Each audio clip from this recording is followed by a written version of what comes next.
प्यारे बच्चों, जय हिंद। नवोदय क्लासेस में आप सभी का स्वागत है। जैसा कि आप सब जानते हैं, हमारी नवोदय मैथ सीरीज चल रही है और अपनी इस सीरीज के हर वीडियो में हम किसी एक टॉपिक की कुछ इम्पोर्टेंट टाइप सॉल्व करते हैं। तो आज का हमारा टॉपिक भी नया है और वो है लाभ और हानि, यानी प्रॉफिट एंड लॉस। तो इस चैप्टर में लाभ, हानि, क्रय मूल्य, लाभ प्रतिशत, हानि प्रतिशत, इस तरह की परिभाषाओं की हमें जानकारी होना बहुत जरूरी है। तो सबसे पहले हम समझेंगे कि लाभ होता क्या है। तो लाभ जब होता है जब हम किसी सौदे में कोई वस्तु कम पैसों में खरीद कर उसको ज्यादा पैसों में बेच दें, तो उस सौदे में हमें लाभ होता है, अर्थात प्रॉफिट होती है। यानी कि कम पैसों में खरीद कर ज्यादा पैसों में बेच देना लाभ कहलाता है, प्रॉफिट कहलाता है। ठीक, इसके विपरीत जब किसी सौदे में हम कोई वस्तु खरीदें और वह वस्तु जब हम बेचेंगे तो खरीदे गए पैसों से कम में बेचें। खरीदे गए पैसों से या खरीदे गए जो मूल्य है उससे कम में बेच दें, तो हम कहेंगे कि हमें हानि हो गई, अर्थात नुकसान हो गया, लॉस हो गया। ठीक है, तो लाभ और हानि का मतलब समझे। लाभ का मतलब होता है किसी वस्तु की खरीद कम में करें और उसको बेच दें ज्यादा में, तो हमें लाभ होगा, प्रॉफिट होगा, फायदा होगा। ठीक है, और इसके विपरीत यदि किसी वस्तु को ज्यादा में तो खरीदें और कम पैसों में बेच दें, तो उस सौदे में हमें नुकसान होगा, हमारा लॉस हो जाएगा, यानी कि हानि होगी। तो लाभ और हानि समझ में आ गई। इसके बाद आते हैं हम क्रय मूल्य और विक्रय मूल्य। तो क्रय मूल्य क्या होता है? क्रय मूल्य को हम इंग्लिश में कॉस्ट प्राइस कहते हैं और उसको शॉर्ट में हम सीपी भी लिख देते हैं। ठीक है, लेकिन वो होता क्या? तो क्रय मूल्य वह होता है, वह राशि होती है जिस राशि पर या जिस राशि में हम किसी वस्तु को खरीदते हैं, जिस मूल्य में किसी वस्तु को हम खरीदते हैं, वह मूल्य उस वस्तु का क्रय मूल्य कहलाएगा, यानी उसका कॉस्ट प्राइस होगा। ठीक है, तो क्रय मूल्य क्या हुआ? किसी वस्तु को जिस मूल्य पर खरीदा जाए, परचेज किया जाए, वह मूल्य उस वस्तु का क्रय मूल्य या कॉस्ट प्राइस कहलाती है। ठीक है, इसके बाद विक्रय मूल्य क्या होता है? तो विक्रय मूल्य वह मूल्य होता है जिस मूल्य पर कोई वस्तु बेच दी जाए, वह मूल्य, वह राशि क्या कहलाएगी? उस वस्तु का विक्रय मूल्य, अर्थात इंग्लिश में सेलिंग प्राइस कहलाएगी।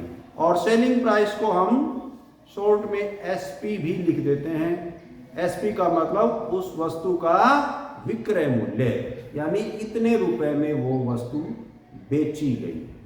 ठीक है, तो क्रय मूल्य और विक्रय मूल्य समझ में आ गया।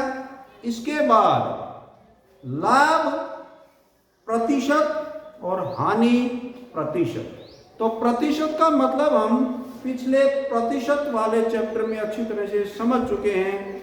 यदि लाभ या हानि प्रतिशत में दे रखी है, इसका मतलब वो 100 के ऊपर है। यानी जैसे किसी सौदे में मान लो 10% का लाभ हुआ, इसका मतलब वो लाभ 100 रुपए पर हुआ है। और यदि 10% हानि हुई, इसका मतलब वो हानि 100 रुपए के ऊपर हुई है। जबकि यदि लाभ या हानि के साथ प्रतिशत नहीं है, तो वो लाभ या हानि क्रय मूल्य के ऊपर दे रखी है। यानी जो क्रय मूल्य है उसके ऊपर वह लाभ या हानि है। ठीक है ना। इंपॉर्टेंट ये है कि लाभ या हानि हमेशा क्रय मूल्य पर होती है। ठीक है, लाभ या हानि हमेशा क्रय मूल्य के ऊपर, यानी जिस मूल्य पर कोई वस्तु खरीदी जाती है उस मूल्य पर ही लाभ होता है और उसी मूल्य पर हानि होती है। ठीक है, तो लाभ या हानि हमेशा क्रय मूल्य पर होती है, लेकिन यदि लाभ या हानि को प्रतिशत में दे रखा है तो वह 100 के ऊपर लाभ या हानि है। समझ में आ गया? अब शुरू करें। फर्स्ट क्वेश्चन है, किसी 80 रुपए की वस्तु को 100 रुपए में बेचने पर 80 रुपए की वस्तु है, इसका मतलब ये उस वस्तु का क्रय मूल्य है। क्योंकि 80 रुपए की कोई वस्तु है, इसका मतलब उस वस्तु को हमने 80 रुपए में खरीदा है। और जिस मूल्य पर हम किसी वस्तु को खरीदते हैं वह मूल्य उस वस्तु का क्रय मूल्य कहलाता है। ठीक है, तो ये जो 80 रुपए है ये क्या है? ये उस वस्तु का क्रय मूल्य अर्थात उसकी कॉस्ट प्राइस है, या हम उसको सीपी से भी डिनोट करते हैं। ठीक है, उसको बेचा गया 100 रुपए में। बेचा गया कितने रुपए में? 100 रुपए में। तो बेचने का मतलब ये क्या है? फिर ये 100 रुपए क्या हुआ? ये विक्रय मूल्य हो गया, उस वस्तु की सेलिंग प्राइस अर्थात एसपी हो गई। ठीक है, तो ये दो चीज दी हुई है, क्रय मूल्य दिया हुआ है, विक्रय मूल्य दिया हुआ है। और अब हम देखेंगे कि हमसे पूछा क्या गया है। तो हमसे पूछा है कि लाभ या हानि प्रतिशत बताओ। यहां भी समझना जरूरी है कि अकेला लाभ या हानि पूछा है या लाभ या हानि को प्रतिशत में पूछा है। अगर लाभ या हानि को प्रतिशत में पूछ लिया तो इसका मतलब उस सवाल को थोड़ा सा और आगे बढ़ा दिया है। हम लाभ या हानि तो बता सकते हैं क्रय मूल्य और विक्रय मूल्य की सहायता से। यदि 80 रुपए में वह वस्तु खरीदी और 100 रुपए में वह वस्तु बेची, तो हम जानते हैं कि उस सौदे में हमें क्या हुआ? नुकसान हुआ या फायदा? नुकसान हुआ या फायदा हो गया? फायदा हुआ। और फायदे को हम क्या कहते हैं? प्रॉफिट, लाभ। ठीक है, तो ये तो हमें पता चल गया कि लाभ हुआ है। सबसे पहले तो हमें, क्योंकि इसने पूछा था कि लाभ हुई या हानि, तो पहले तो हमें यही देखना था कि उस सौदे में लाभ हुआ है या हानि हुई है। तो वो हमने पता लगा लिया कि इस सौदे में लाभ हुआ है, क्योंकि कम में खरीदकर ज्यादा में बेचा है। अब हम देखेंगे कि लाभ हुआ है तो कितने रुपए का हुआ है। तो लाभ हुआ है तो कितने रुपए का हुआ है? लाभ कैसे निकालेंगे? यदि किसी वस्तु पर लाभ हुआ है तो हम विक्रय मूल्य में से क्रय मूल्य को घटा देंगे, यानी लाभ बराबर हो जाएगा विक्रय मूल्य घटा में क्रय मूल्य। क्योंकि लाभ जब होता है तो विक्रय मूल्य ज्यादा होता है, क्रय मूल्य कम होता है। ठीक है। इस प्रकार हमें लाभ का पता चल जाएगा जब हम 100 में से 80 को घटा देंगे तो हमारे पास आ गया 20। इसका मतलब 20 रुपए का हमें लाभ हुआ। और यहां पर यदि प्रतिशत की बात नहीं आती तो यही हमारा उत्तर हो जाता। हम कह देते कि लाभ हुआ और 20 रुपए का हुआ, ठीक है। लेकिन इस सवाल को थोड़ा सा और आगे बढ़ा दिया, उसने लाभ या हानि जो भी हुई है उसको प्रतिशत में पूछ लिया। और प्रतिशत का मतलब हम समझ चुके हैं 100 के ऊपर। तो ये तो लाभ हुआ है, ये किसके ऊपर हुआ है? नहीं, 100 के ऊपर नहीं हुआ है। मैंने बताया था लाभ या हानि हमेशा क्रय मूल्य पर होती है। लाभ या हानि हमेशा क्रय मूल्य पर होती है। तो जो ये लाभ हुआ है 20 रुपए का, ये कितने पर हुआ है? कितने पर? 80 रुपए पर हुआ है, क्योंकि क्रय मूल्य हमारा 80 रुपए था। तो ये 20 रुपए का लाभ 80 रुपए के ऊपर हुआ है और हमने इसकी प्रतिशत निकालनी है, यानी 100 रुपए के ऊपर लाभ कितना होगा। यदि उसका क्रय मूल्य 80 की जगह 100 होता तो फिर लाभ कितना होता? वही लाभ प्रतिशत है। तो हम जानते हैं कि ये जो 20 रुपए का लाभ हुआ है ये 80 रुपए के ऊपर हुआ है, ठीक है। और हमें बताना है 100 के ऊपर। तो हम 80 में से 20 यानी 80 पर 20, 80 में से 20 या 80 पर 20, इसको कैसे लिख सकते हैं भिन्न के रूप में? यदि हमारे मार्क्स 80 में से 20 आएंगे, यहां पर 80 पर 20 लाभ हुआ है। यदि हम इस बात को ऐसे सोचें कि यदि हमारा कोई पेपर 80 नंबर का होता और उसमें से हमारे 20 नंबर आते तो हम उसको कैसे लिखते? हाँ, क्या बटे? 20/80। 80 में से 20 का मतलब 20/80। ये तो हो गया, इसका मतलब तो हो गया लाभ 80, जो क्रय मूल्य 80 रुपए था उस पर 20 रुपए का लाभ हुआ, यानी 80 पर 20। हमें निकालना है 100 पर। तो 100 पर निकालने के लिए क्या करेंगे? 100 से इसको गुणा कर देंगे, यानी कि 20/80 गुणा में 100। अब इसको हम सोल्व करेंगे। एक जीरो से इस जीरो को कैंसिल कर देंगे और इन दोनों को हम काट देंगे 4 से, तो 4 दूनी 8 और इसको काटेंगे तो 4 5 20। अभी और कटेगा ये 2 से, 2 कम 2, 2 5 10। इस प्रकार हमारे पास आया 5 गुणा 5 बराबर 25। और यही लाभ प्रतिशत है, यानी कि इस सौदे में 25% का लाभ हुआ। अकेला लाभ अगर पूछता तो वो कितना है? 20 रुपए। लेकिन लाभ को प्रतिशत में हमने निकाला, हमने लाभ को 100 पर निकाला। ये जो लाभ था ये 80 के ऊपर था, क्योंकि लाभ या हानि क्रय मूल्य पर होता है, ठीक है। तो इस प्रकार इस क्वेश्चन का आंसर होगा 25। क्या होगा? 25%, ठीक है। समझ में आ गया? आगे चलें। नेक्स्ट क्वेश्चन है, कोई पुस्तक विक्रेता एक पुस्तक को 72 रुपए में बेचकर, ध्यान से पढ़ना है स्टेटमेंट, 72 रुपए में बेचकर, यानी कि 72 रुपए क्या है?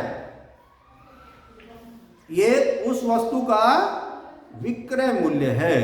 बेचना विक्रय मूल्य यानी सेलिंग प्राइस, एसपी 72 रुपए है।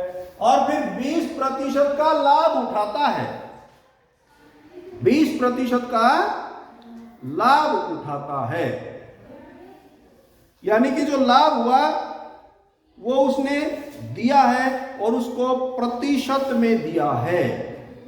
लाभ प्रतिशत में दिया हुआ है, यहां पर ये समझने की बात है। तो कहता है कि क्रय मूल्य क्या होगा, यानी कि कितने में उस पुस्तक को खरीदा गया था। यहां पर अब हम बहुत इंपॉर्टेंट आपको बताएंगे फॉर्मूले, क्योंकि इस चैप्टर में मुख्य रूप से 4 फॉर्मूले यूज होंगे और 4 ही तरह के इस चैप्टर में सवाल बनते हैं। कौन कौन से? कई बार लाभ प्रतिशत दिया हुआ होता है और क्रय मूल्य दिया हुआ होता है, हमें विक्रय मूल्य ज्ञात करना होगा। लाभ प्रतिशत और क्रय मूल्य दिया हुआ है तो हमें क्या निकालना है? विक्रय मूल्य। कई बार हानि प्रतिशत दी हुई होगी और क्रय मूल्य दिया हुआ होगा, फिर हमें विक्रय मूल्य निकालना होगा। ठीक है, 2 तो फॉर्मूले ये हो गए। पहला फॉर्मूला क्या बताया? जब लाभ प्रतिशत दिया हुआ हो, जैसा कि यहां पर दिया हुआ है, लाभ को प्रतिशत में दिया हुआ है, और यदि क्रय मूल्य दिया हुआ है, 2 चीज दी हुई है। क्या क्या? एक तो लाभ प्रतिशत और क्रय मूल्य, तो हम विक्रय मूल्य कैसे निकालेंगे? ठीक है।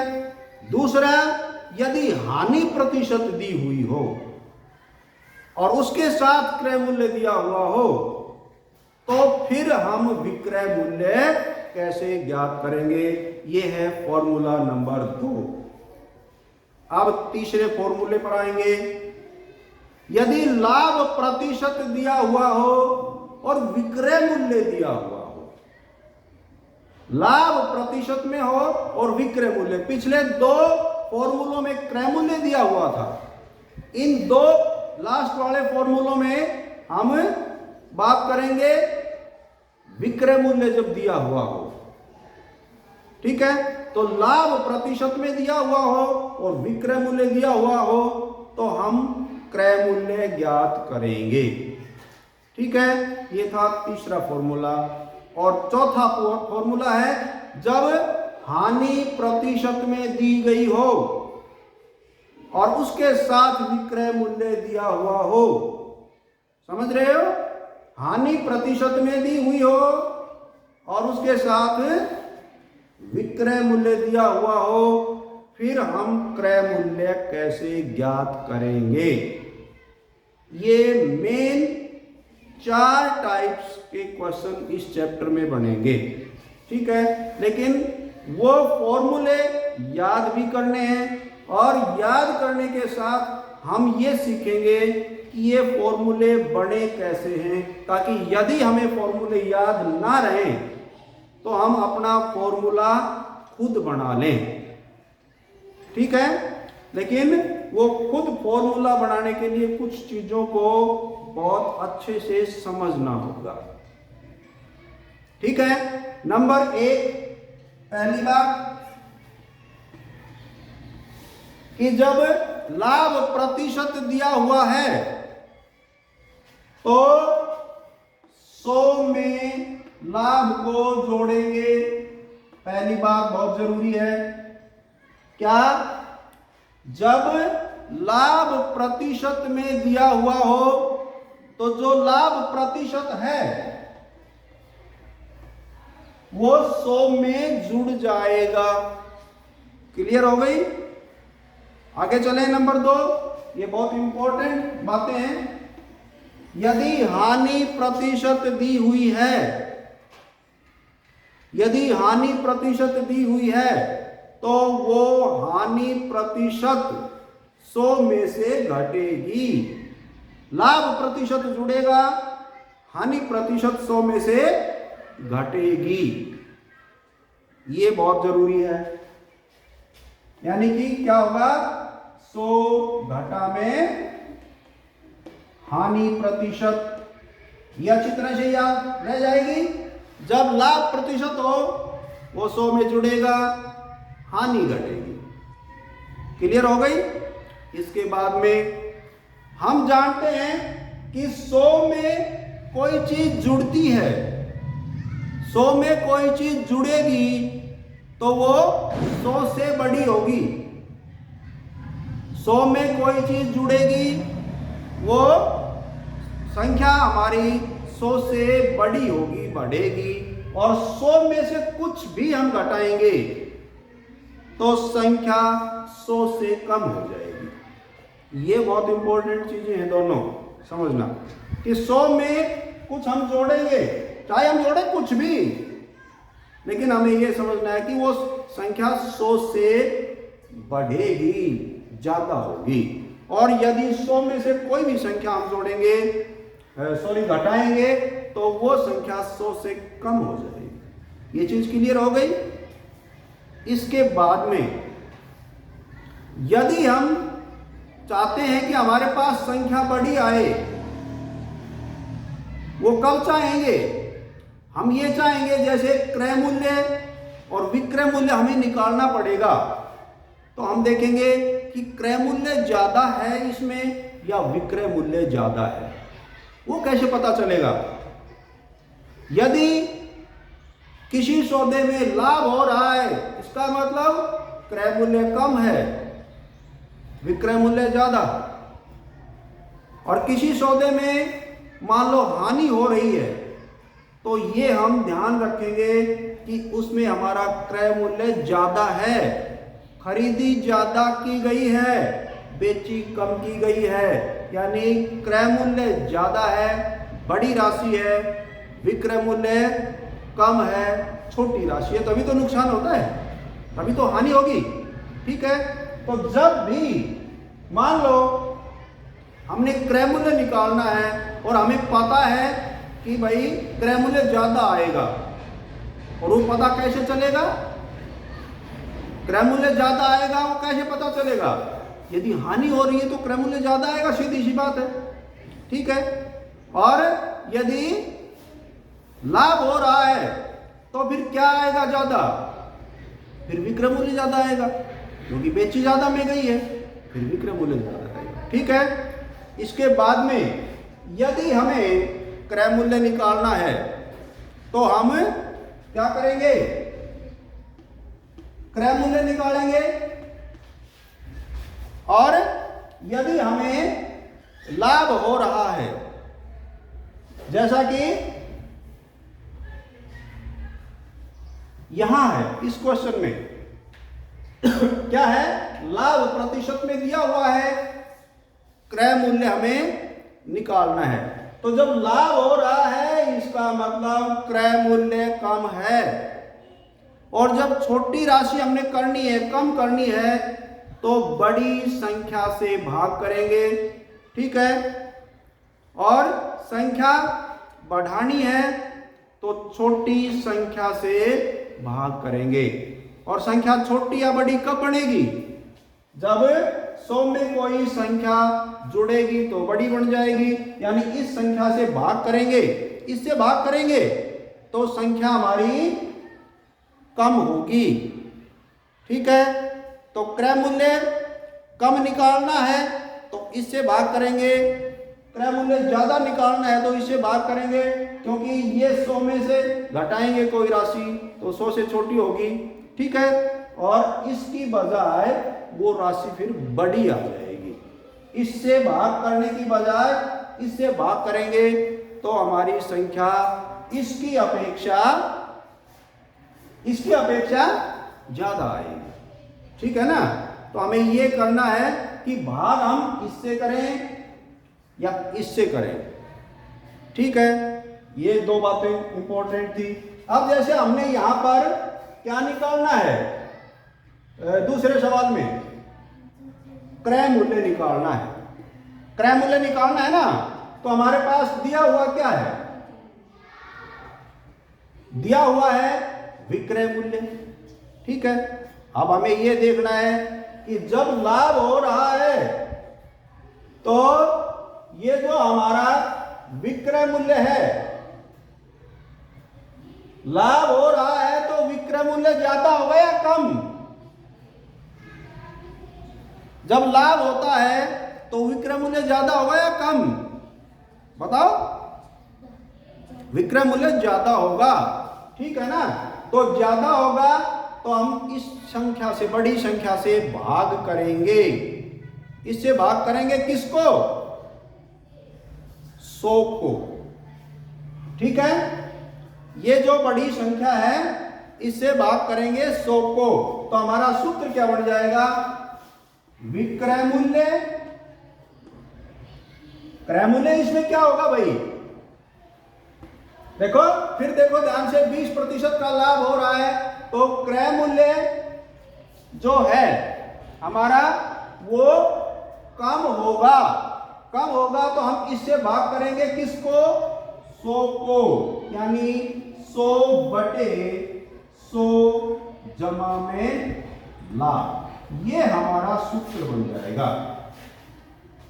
अब देखो क्रय मूल्य निकालना है, इसने सिंपल कहा है कि क्रय मूल्य ज्ञात करो। ठीक है, तो क्रय मूल्य निकालना होगा तो विक्रय मूल्य की गुणा होगी, और जब विक्रय मूल्य निकालना होगा तो क्रय मूल्य से गुणा होगी, क्योंकि विक्रय मूल्य निकालना है तो दिया हुआ हमारे पास क्रय मूल्य है, उसी से गुणा करेंगे। ठीक है, और यदि क्रय मूल्य निकालना है तो दिया हुआ मिलेगा विक्रय मूल्य, उसी से गुणा करेंगे। तो यहां क्रय मूल्य निकाल रहे हैं, गुणा करेंगे विक्रय मूल्य से। ये चीज ठीक है, समझ में आ गई? क्रय मूल्य निकालना होगा, गुणा करेंगे विक्रय मूल्य से। इसके बाद हमें यह देखना है कि जो हमारा क्रय मूल्य है वह ज्यादा आएगा या कम आएगा। जो विक्रय मूल्य है वो ज्यादा होगा या कम होगा, ये हमें देखना है। वो हमें पता चलेगा कि सौदे में हमें लाभ हुआ है या हानि हुई। ठीक है, तो इसका क्रय मूल्य कम आएगा या ज्यादा? 72 रुपए में बेची, लाभ हो रहा है, इसका मतलब कम में खरीदी। क्रय मूल्य हमारा कम आएगा विक्रय मूल्य से। कम कब आएगा? जब बड़ी संख्या से भाग करेंगे। तो इन दोनों संख्याओं में बड़ी संख्या कौन सी है? 100 और 100 जमा लाभ प्रतिशत। भाई इसमें तो अकेला 100 है ऊपर तो, और इसमें 100 में कुछ जुड़ भी रहा है, तो बड़ी संख्या तो ये होगी। इस प्रकार हमारा यदि लाभ प्रतिशत और विक्रय मूल्य दिया हुआ हो तो क्रय मूल्य निकालने का ये सूत्र बन गया। ठीक है, अब इसमें हम वैल्यू रख देंगे। वैल्यू रखेंगे तो हमें पता है विक्रय मूल्य हमारा 72 है। इसको किससे गुणा करेंगे? 100 और बटे 100 जमा में लाभ, तो 100 में लाभ प्रतिशत और 100 जमा में लाभ प्रतिशत यानी कि 120। ठीक है, ये समझ में आ गया यहां तक। अब इसको सिंप्लीफाई कर देंगे, इसको हल कर देंगे, और जो आएगा वो हमारा क्रय मूल्य आ जाएगा। तो इसको 0 से 0 कैंसिल करेंगे, 12 से 72 को काटेंगे, 12 छिक 72, और अब कुछ नहीं कट रहा है तो गुणा कर देंगे 6 की ओर 10 की, तो हमारा आ गया 60। इस प्रकार ये उस वस्तु का क्रय मूल्य आ गया।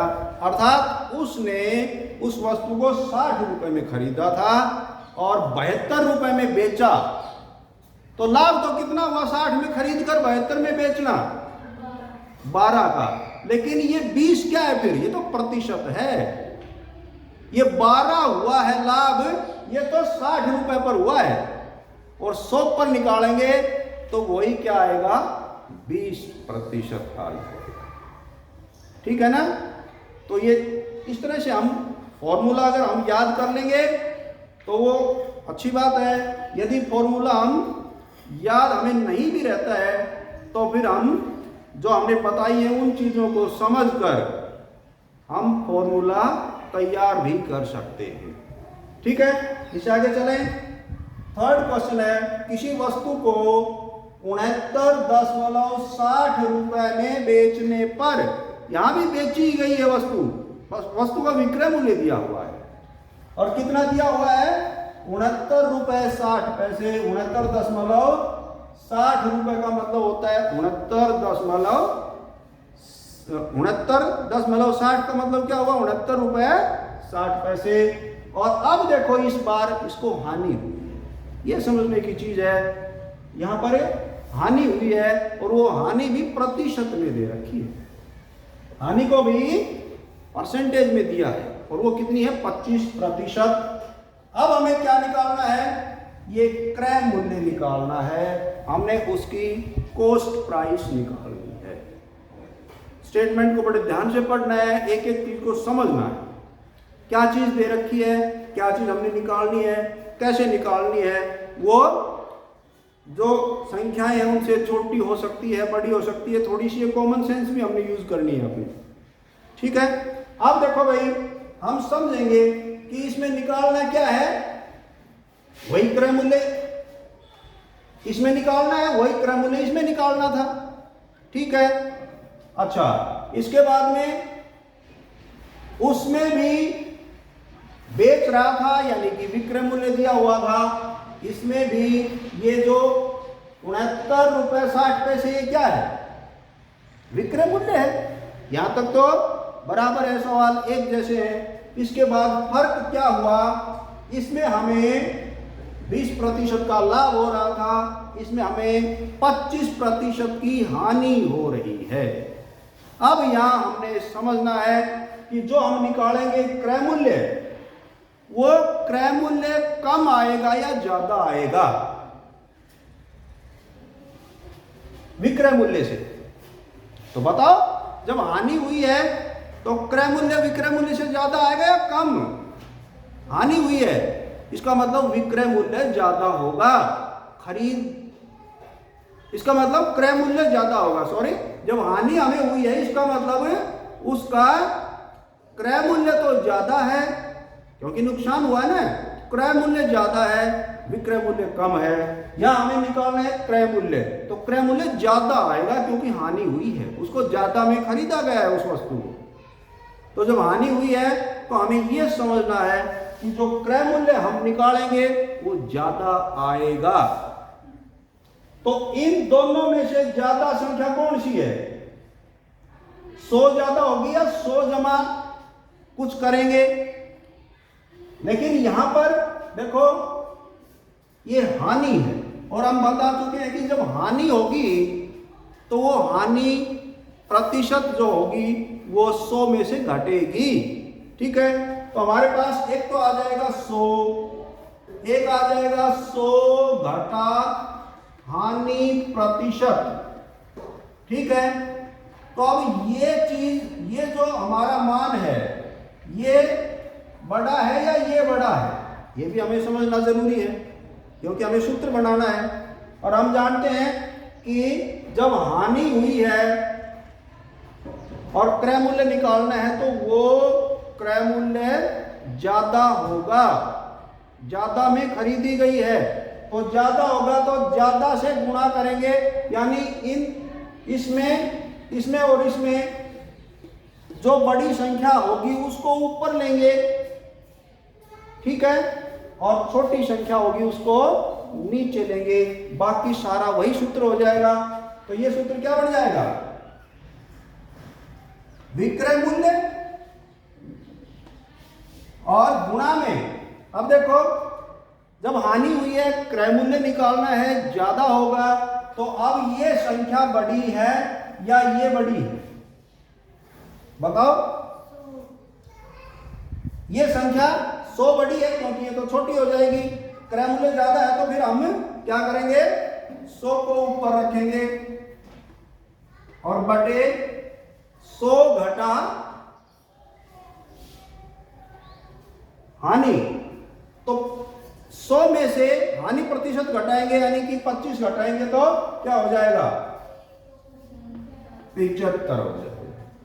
ठीक है, और इसकी भी वैल्यू हमारे पास है, विक्रय मूल्य कितना है, कितना दिया हुआ है, 69.60। अब यहां हम दशमलव को हटाएंगे, तो दशमलव को हटाएंगे तो क्या करेंगे, दशमलव के नाम का नीचे 1 और आगे 2 अंक है तो 2 जीरो, इस प्रकार ये दशमलव अब खत्म हो गया है। ठीक है, अब इसको सॉल्व कर लेंगे, 2 जीरो से 2 जीरो कैंसिल। अब इनको काटेंगे, देखो हम अगर छोटी संख्या से काटें, सबसे पहले हम बड़ी संख्या से नहीं काट सकते तो छोटी से काटेंगे, तो इसको 5 से काटेंगे तो 15, इसको 5 से काटेंगे, 5 एकम 5, और 1 बचा, 5 दिए 15, 4 बचे, 5 निम 45, 1 बचा, 5 दूनी 10। ठीक है, और आगे फिर ये